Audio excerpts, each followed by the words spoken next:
Olá pessoal, tudo bem?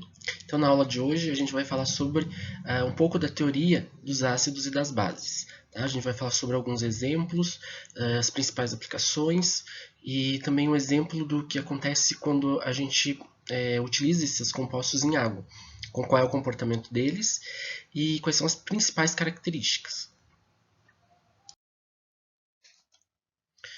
Então, antes de começar a falar propriamente do que são ácidos e o que são bases, dois processos têm que ficar bem esclarecidos. O processo de dissociação e o processo de ionização, que são esses processos que vão nos ajudar a entender melhor como que essas substâncias, os ácidos e as bases, se comportam em solução aquosa. Tá? Em primeiro lugar, nós temos a dissociação, que é um processo que consiste na separação entre os íons que formam uma substância em água, sem reação química envolvida. Então tem que ficar muito claro isso, tá? É muito mais um processo físico do que um processo químico. Então nós temos aqui como exemplo o hidróxido de amônio. Tá? É um composto um composto iônico. Se nós formos lembrar lá da química geral, a gente vai lembrar, né, que os compostos iônicos eles eram formados pela interação entre um cátion com carga positiva e um ânion com carga negativa. Tá? Então, basicamente, o que acontece nesse caso? Em água, em solução aquosa, né, quando a gente adiciona hidróxido de amônio, o que nós temos é uma separação dos cátions e dos ânions. Tá? Se nós formos representar a molécula de água, a gente vai ver que ela tem uma parte positiva. Né? A gente já sabe que a molécula de água é uma molécula polar, lá das aulas de orgânica. E por que ela é polar? Porque ela possui uma parte com carga positiva e a outra parte com carga negativa. Tá? Consequentemente, esses polos da molécula de água eles vão acabar agindo por interações eletrostáticas com as cargas da dissociação do composto. Então, nós vamos ter na parte negativa a interação dos cátions do composto. E na parte positiva, né, da molécula de água, a gente vai ter interação com os ânions, ou os íons carregados negativamente, que são, nesse caso, representados pelos hidróxidos. Tá? Então, em água, é isso que acontece quando a gente adiciona hidróxido de amônio.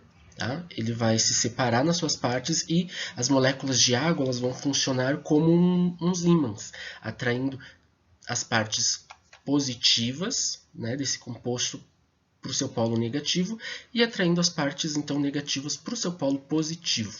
Tá? Então esse processo é o que nós chamamos de dissociação. Quando em solução aquosa, o composto que não apresentava cargas anteriormente, né, ele se separa nas suas cargas positivas e negativas. Tá? Lembrando que isso acontece com composto iônico. Tá? Já o processo de ionização, como é que ele vai acontecer?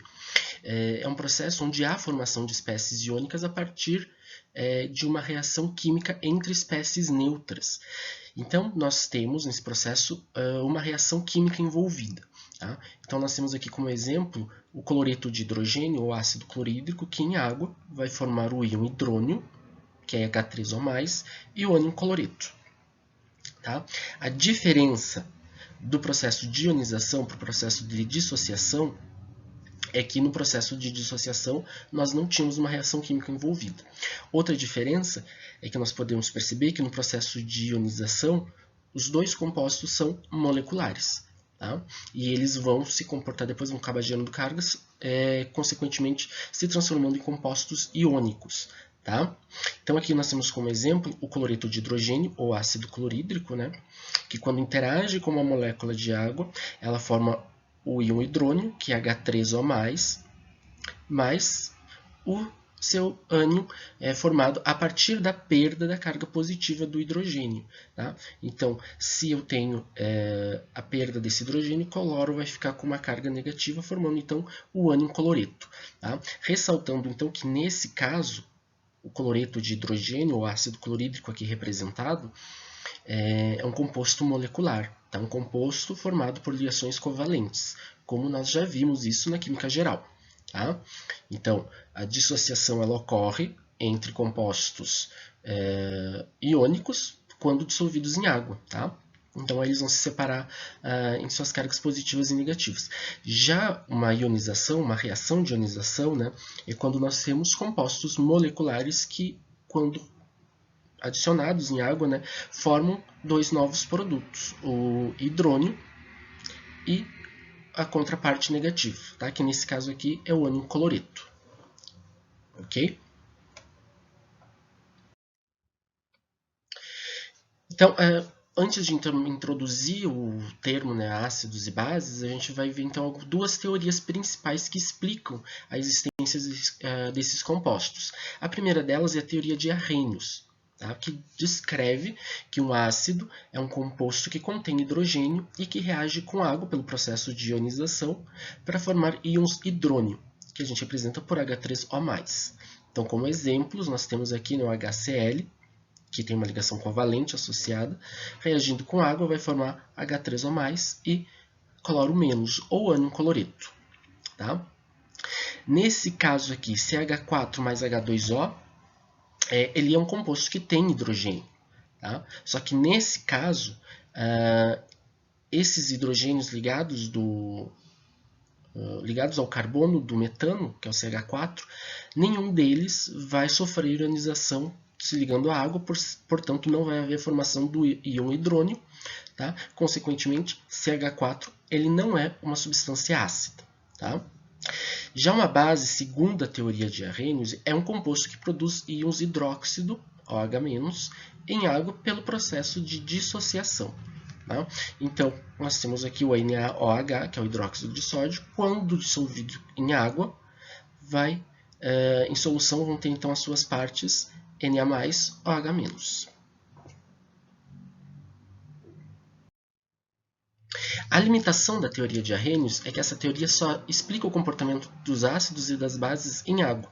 Para outros solventes, né, como a amônia, por exemplo, a teoria de Arrhenius ela não se aplica.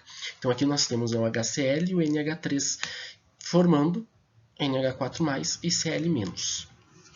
Né, de acordo com a teoria de Arrhenius, quem seria a base nesse caso? Já que nenhum dos dois compostos libera hidróxido. Tá?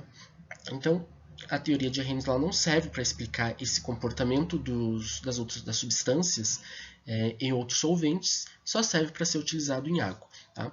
Então, nesse caso, surge a necessidade de uma nova teoria, que é a teoria de Bronsted-Lowry, que diz que um ácido é uma substância doadora de íons H+, e uma base é uma substância que aceita os íons H+. Tá? Então acaba tornando um pouco mais completa e muito mais ampla do que a teoria de Arrhenius. Então, nesse caso, pela teoria de Bronsted, a gente analisa as duas substâncias, né? Ambas possuem hidrogênio, mas qual delas vai se comportar como ácido e qual delas vai se comportar como base?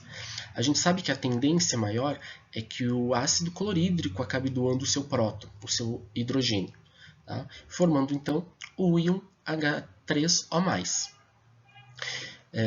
Já a água ela vai se comportar como uma base, porque ela vai acabar aceitando esse próton, esse hidrogênio doado pelo HCl, para se transformar no ácido conjugado H3O+. Tá? Em contrapartida, o cloro, né, que acabou perdendo esse hidrogênio, acaba se transformando no ânion cloreto, consequentemente a base conjugada do sistema. Então, pela teoria de Bronsted-Lowry, vai sempre haver um ácido e uma base conjugada, e uma base com seu ácido conjugado. Tá? Então, essa teoria que a gente vai acabar utilizando ela muito nas aulas, tanto nas aulas de orgânica quanto nas aulas de físico-química. Tá? Mas, por enquanto, eu vou acabar dando as características principais dos ácidos e das bases de Arrhenius, né, para que a gente possa começar a introduzir o assunto e falar também nas próximas aulas sobre a escala de pH.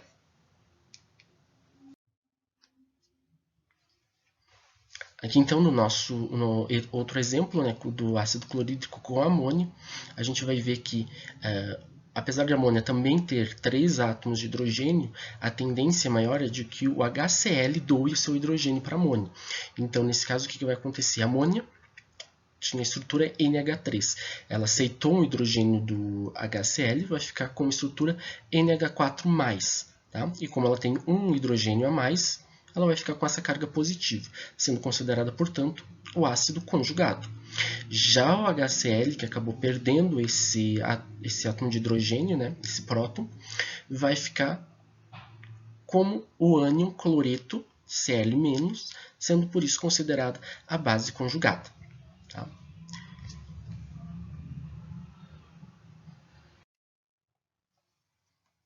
Então, de acordo com a teoria de Arrhenius, tá, os ácidos são eletrólitos, pois quando em água eles sofrem ionização, gerando uma solução condutora de corrente elétrica.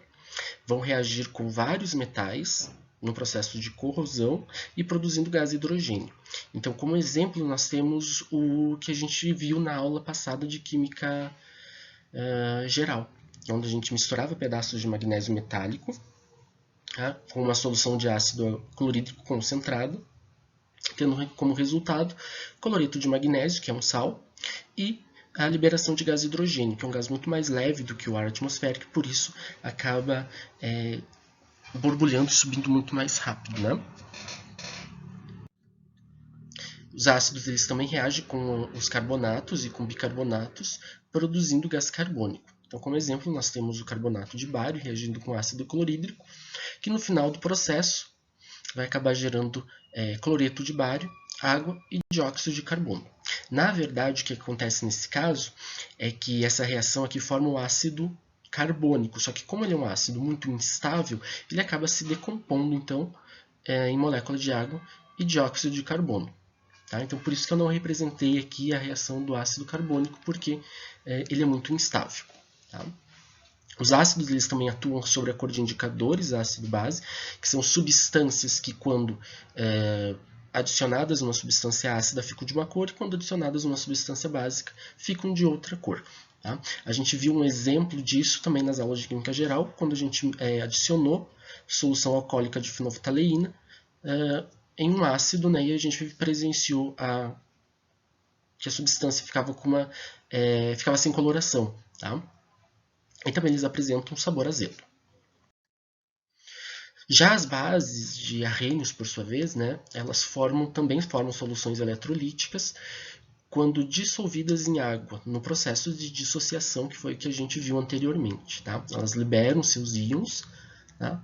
Então a água acaba se tornando, né, uma solução eletrolítica, porque acaba tendo uma dissociação dos seus íons. Tá? As bases elas vão reagir com os ácidos através de reações de neutralização, formando sal e água. Tá? Também no processo que a gente viu na química geral, quando a gente misturava hidróxido de sódio e HCl, a gente tinha então como resultado cloreto de sódio e água.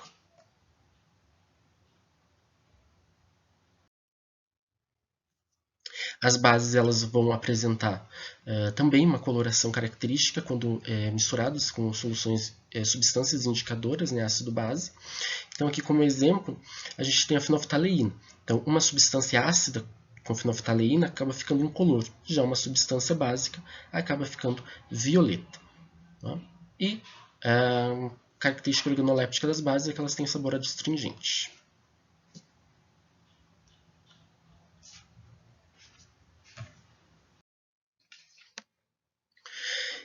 Nós podemos também classificar os ácidos de Arrhenius seguindo 3 critérios, tá? Como a presença ou não de oxigênio na sua estrutura, o número de átomos de hidrogênio que podem sofrer ionização, lembrando que nem todo átomo de hidrogênio numa substância vai ser ionizável, e também a gente pode classificar os ácidos de acordo com seu grau de ionização, representado pela letra grega alfa, que é o que vai nos dizer o quão forte é um ácido. Então, quanto à presença de oxigênio, os ácidos podem ser classificados em 2 categorias principais. E a primeira delas são os hidrácidos, que são os ácidos que não apresentam oxigênio na sua estrutura. E, nesse caso, todos os átomos de hidrogênio desse composto serão ionizáveis. Então, como exemplos, nós temos o HCl, que é o ácido clorídrico, o H2S, que é o ácido sulfídrico, o HBr, que é o ácido bromídrico, e o HCN, que é o ácido cianídrico. tá? Então, recapitulando, então, o que seria um hidrogênio ionizável? Um hidrogênio ionizável é todo átomo de hidrogênio que vai reagir com água produzindo o íon hidrônio, representado por H3O+. Tá? Então, em compostos orgânicos, os hidrogênios das cadeias carbônicas não são ionizáveis. Tá? E a segunda categoria, né, dos ácidos contra a presença de oxigênio são os oxiácidos, que nesse caso, então, eles vão apresentar oxigênio na sua estrutura e somente os átomos de hidrogênio ligados aos átomos de oxigênio serão ionizáveis. Tá? Então aqui nós temos 3 exemplos de ácidos, né? O ácido nítrico, o ácido sulfúrico e o ácido fosforoso. Tá? Então, nesse caso, o HNO3, se a gente for montar a estrutura dele, nós vamos perceber que só tem um hidrogênio ligado ao oxigênio. Consequentemente, só um hidrogênio desse ácido é ionizável. Tá? Já no ácido sulfúrico, quando a gente monta a estrutura desse composto, a gente percebe que há 2 átomos de hidrogênio ligados a átomos de oxigênio. Portanto, esse ácido apresenta 2 hidrogênios ionizáveis. Já o ácido fosforoso, que apresenta a fórmula H3PO3, tá? Diferente do que a gente imaginaria, né, que 3 átomos de hidrogênio estariam ligados aos 3 átomos de oxigênio, nesse caso a gente tem o seguinte, 2 átomos de hidrogênio estão ligados a átomos de oxigênio e um átomo de hidrogênio está ligado diretamente ao átomo de fósforo. Tá?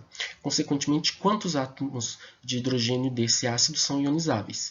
Pela definição, né, que a gente viu logo acima, os átomos de hidrogênio ionizáveis são aqueles que estão ligados aos átomos de oxigênio. Então, nesse caso, ele apresenta 2 hidrogênios ionizáveis.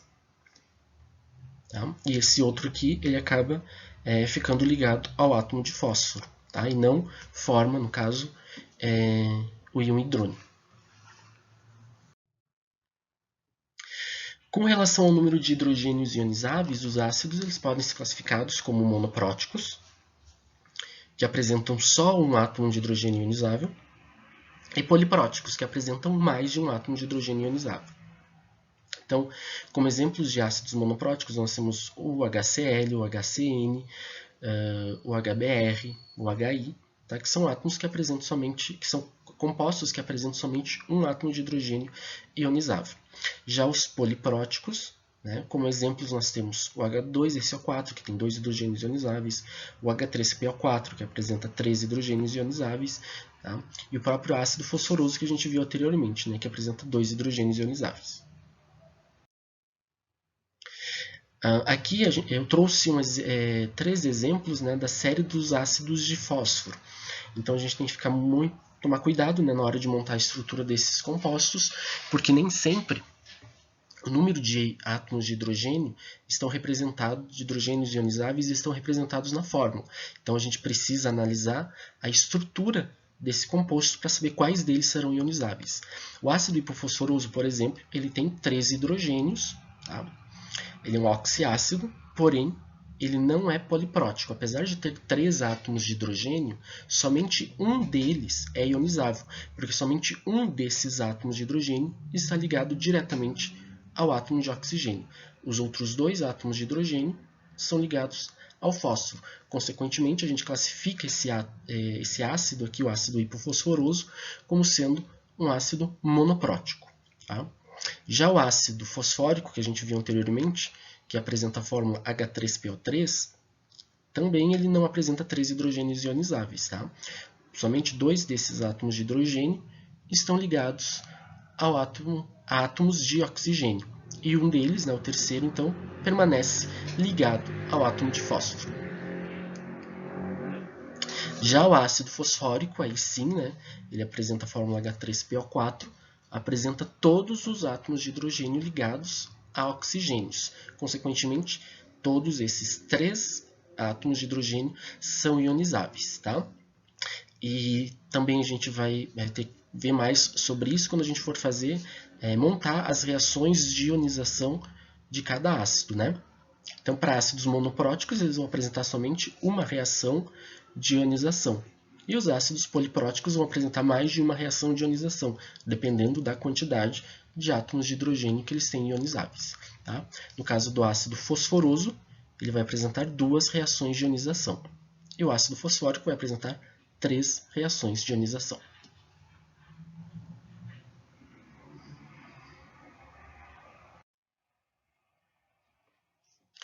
E por fim, a gente classifica os ácidos, né? Além da presença de oxigênio, da quantidade de hidrogênios ionizáveis, nós podemos classificar os ácidos também com relação ao seu grau de ionização, que é representado pelo alfa, né? Pela letra grega alfa, que corresponde então à porcentagem de moléculas que se ionizam em relação ao total de moléculas dissolvidas.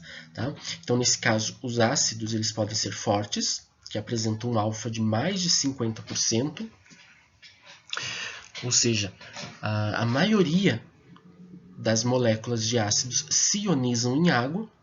Tá? Pode-se dizer que esses ácidos se encontram quase totalmente ionizados, e como exemplo nós temos o ácido clorídrico, o HCl, cujo alfa é de 92,5%. Isso quer dizer o quê? Que de 100 moléculas de HCl em água, 92,5 dessas moléculas vão estar na fórmula H3O+, Cl-. Tá? Os 7,5 moléculas restantes vão permanecer na forma HCl. Só que quando a gente está falando, né, de quantidades muito grandes na faixa de mol, né, de 10 a 23 moléculas, é uma quantidade muito grande de ácido que se ioniza. Então a gente pode dizer que esse ácido ele é praticamente todo ionizável. Tá? Então, consequentemente, ele é classificado como um ácido forte porque o alfa dele é maior do que 50%. Os ácidos também são classificados como sendo moderados quando apresentam um alfa de 5 a 50%, ou seja, parcialmente ionizados, e como exemplo nós temos o ácido fluorídrico, que apresenta um alfa de 8%, ou seja, de 100 moléculas de ácido fluorídrico, somente 8 vão estar na forma H3O+, F-. O restante vai permanecer com seu hidrogênio ligado. Tá? E os ácidos fracos são aqueles que apresentam um alfa menor do que 5%, ou seja, muito pouco, quase nada desses ácidos são ionizados. Então, como exemplo, nós temos o H2S, o ácido sulfídrico, né, que apresenta um alfa muito menor do que 1, por exemplo. Então, é muito mais fácil de encontrar esse composto na sua forma H2S do que na sua forma HS- ou até mesmo S2-. Tá? Então, isso que quer dizer um ácido fraco, quando ele não se ioniza facilmente em água, ou seja, quando não forma H3O+, de uma maneira fácil. Tá? Quanto mais fácil o ácido forma H3O+, mais forte é o ácido. Quanto mais difícil de formar H3O+, mais fraco é o ácido. E a nomenclatura dos ácidos que a gente faz, então, né, é seguida de acordo com a seguinte regra, né? Através do nome dos ânions formados durante o processo de ionização total ou parcial. Então, a gente vai ter essas regrinhas. Por os hidrácidos, como eles não têm oxigênio na sua estrutura, os ânions formados vão acabar em eto. Consequentemente, o nome dos ácidos, a gente vai substituir o eto pelo sufixo hídrico. Já os oxiácidos eles vão terminar ou em ato ou em ito na maioria dos casos. Né? Ainda tem o hipoito e o perato, tá? Mas isso são algumas exceções.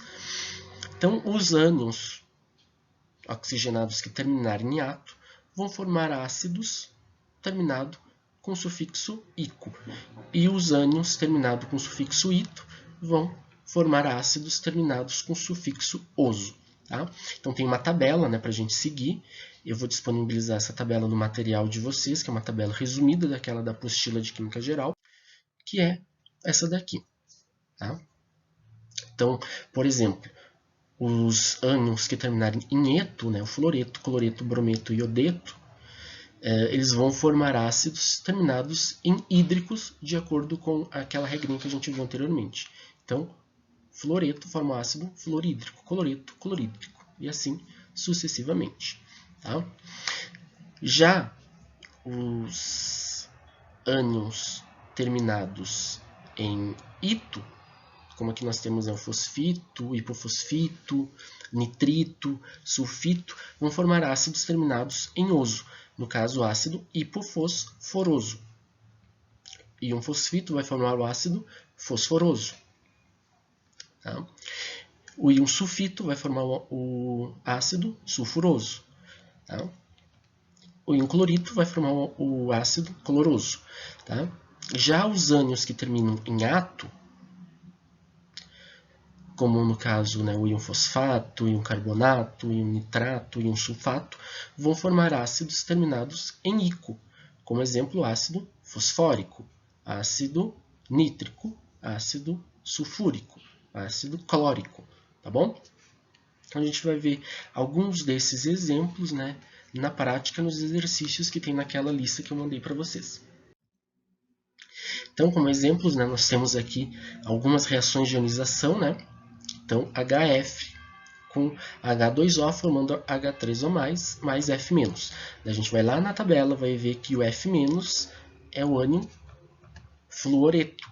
Consequentemente, o nome do ácido derivado desse ânion é o ácido fluorídrico. Tá? Aqui também o HCl, que em água forma o íon H3O+, e o ânion Cl-. A gente vai lá na tabela, a gente vai ver que o Cl- é o ânion cloreto. Consequentemente, o ácido formado por ele é o ácido clorídrico. Tá? Já o H3O+, que forma, né, em água o cátion H3O+, e o ânion NO3-, a gente vai ver que o nome desse ânion é nitrato. Consequentemente, o ácido derivado dele é o ácido nítrico. Já o HNO2 vai formar em água o cátion H3O+, e o ânion NO2-. Lá na tabela a gente vai ver que o ânion NO2- se chama nitrito. Consequentemente, o ácido que ele forma é o ácido nitroso. Tá? Então, esses exemplos, né, a gente só consegue pegar bem, aprender bem quando a gente pratica. Né? Então, pratiquem com aquela lista de exercícios que eu já disponibilizei para vocês. Agora a gente vai falar um pouquinho das bases, né? Então, da mesma forma que os ácidos eles podem ser classificados de acordo com alguns critérios, as bases também têm alguns critérios que a gente pode levar em consideração para classificá-las. Tá? Então, a gente pode classificar as bases de acordo com o número de íons hidróxido liberados, o grau de dissociação e a solubilidade em água. Tá? Com relação ao número de hidróxidos liberados, as bases elas podem ser classificadas como monobase, quando apresentam somente um íon hidróxido, uma dibase, quando apresentam dois íons hidróxidos, uma tribase, quando apresentam três íons hidróxidos, e uma tetrabase, quando elas são formadas por quatro íons hidróxidos. Tá? Como no caso, nós temos os exemplos aqui, e a gente vai perceber, né, que o número de bases, né, de cada... a classificação das bases, né, de acordo com o número de hidróxidos formados, a gente vai encontrar aqui no subíndice, no coeficiente que mostra que o número de hidróxidos que tem esses compostos. Com relação ao grau de dissociação ou à força das bases, elas podem ser classificadas em fortes com alfa próximo ou muito próximo, né, de 100%, quando elas são, então, completamente dissociadas. Então, as bases que apresentam essa característica, ou seja, que são bases fortes, são as bases de hidróxidos de metais alcalinos e as bases também de alcalinos terrosos. Então, como exemplos, nós temos hidróxido de potássio, hidróxido de estrôncio, tem também hidróxido de magnésio, hidróxido de lítio, enfim, todos os hidróxidos de metais das duas primeiras colunas da tabela periódica. Tá? Já as bases fracas, elas apresentam um alfa menor do que 5%, ou seja, quase nada dessas bases são dissociadas quando misturadas em solução aquosa. Então, todas as bases que não são de metais das primeiras duas colunas da tabela são consideradas bases fracas. Então, aqui como exemplo, eu coloquei hidróxido de ferro 3, só para ilustrar. E com relação à solubilidade, as bases elas podem ser classificadas em 3 categorias. As solúveis, que são as bases de metais alcalinos, né, da primeira coluna da tabela periódica. Então, nós temos aqui como exemplo hidróxido de sódio, hidróxido de potássio, hidróxido de lítio.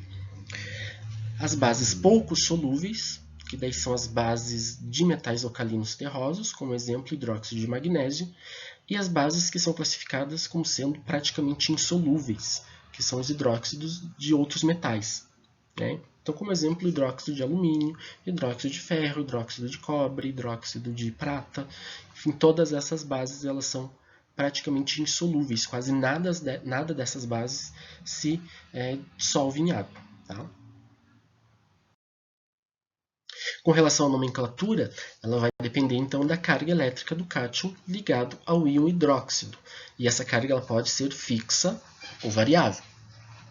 Então, os metais que apresentam, né, os cátions que apresentam carga fixa, englobo todos dessa série aqui que eu trouxe para vocês, né? E o nome dessas bases é dito, então, falando primeiro o nome do hidróxido, que vem no final da fórmula química.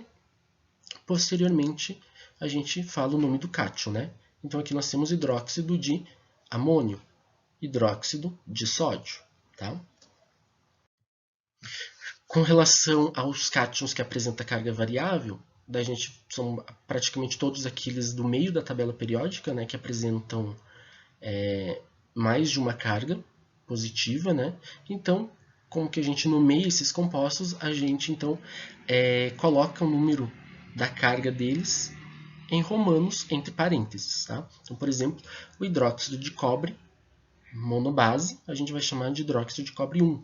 Já o hidróxido de cobre de base, a gente vai chamar de hidróxido de cobre 2. Então aqui tem um exemplo, né, um exercício para vocês praticarem, falando um pouco sobre as reações de ionização dos ácidos em água. Tá? Então aqui o que pede o exercício para vocês fazerem é: diga se os ácidos a seguir são monoporóticos ou poliporóticos e escreva as suas reações de ionização em água. Então vamos fazer primeiro o exemplo do ácido nitroso, que é o primeiro que eu trouxe aqui para vocês fazerem. Então qual seria a fórmula do ácido nitroso? A gente inclusive já falou desse ácido, né, nos exemplos. Então ele apresenta a fórmula HNO2. Então a gente escreve a fórmula química do ácido, né, HNO2, mas, como a gente está representando a equação de ionização, a gente então tem que apresentar a molécula de água. Tá? Isso é característica para todo processo de ionização que acontece em água. Okay? Posteriormente, a gente vai ver outros processos de ionização que acontecem em outros solventes, mas, como a gente está falando ainda de solução aquosa, a gente vai trazer a água como nosso segundo reagente da reação. Então, o ácido nitroso, HNO2, e H2O. Então, a gente coloca a seta, né, indicando que houve indicando o sentido da reação, e o primeiro produto da ionização, que é a molécula de água com mais um átomo de hidrogênio, que nesse caso vai ficar H3O+. E por que ele fica com a carga mais? Porque ele tem um átomo de hidrogênio a mais na sua estrutura. Tá? Mais o segundo produto, que é aquilo que sobra da perda do hidrogênio. Então, o que sobrou da perda do hidrogênio, do HNO2? NO2. Como ele perdeu um hidrogênio com carga positiva, ele vai ficar com uma carga negativa. Tá? Lembrando que no processo de ionização eu tenho que formar duas espécies carregadas, uma positiva e outra negativamente. Tá? Depois nós temos o ácido sulfuroso e ácido fosforoso, o ácido iodídrico e o ácido bórico. Então, eu vou fazer mais algum exemplo para mostrar quando o ácido apresenta mais de uma reação de ionização. Então, no caso, eu vou pegar o ácido fosforoso. Qual é a fórmula do ácido fosforoso, então? H3PO3. Tá? E a gente sabe que ele apresenta 2 hidrogênios ionizáveis. Então, a primeira reação de ionização dele, né? Molécula de água, a seta indicando a formação do primeiro produto, que é H3O+, que é quando a gente pega essa molécula de água e adiciona um hidrogênio do ácido. E o que formou? Se esse aqui tinha 3 hidrogênios, ele perdeu um, vai ficar H2PO3-. Tá?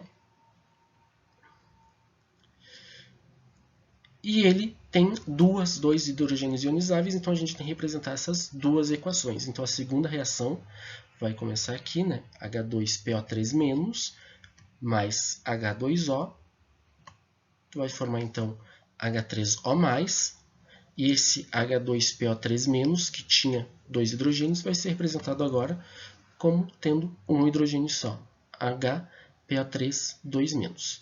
Então, essas são as reações de ionização do ácido fosforoso, ok? Então, façam os outros exemplos e a gente corrige nos nossos próximos encontros, tá bom? Por enquanto, pessoal, eu vou ficando por aqui. Essa foi uma aula que a gente já tinha discutido pelos encontros pelo Zoom. Tá? Espero que tenha ficado um pouquinho mais clara. Ela está com uma estrutura um pouquinho diferente daquela que eu mandei para os slides de vocês. Tá? Eu vou mandar esses slides também no Google Class. E é isso. Qualquer coisa, tirem as dúvidas, me perguntem durante os nossos encontros pelo Zoom.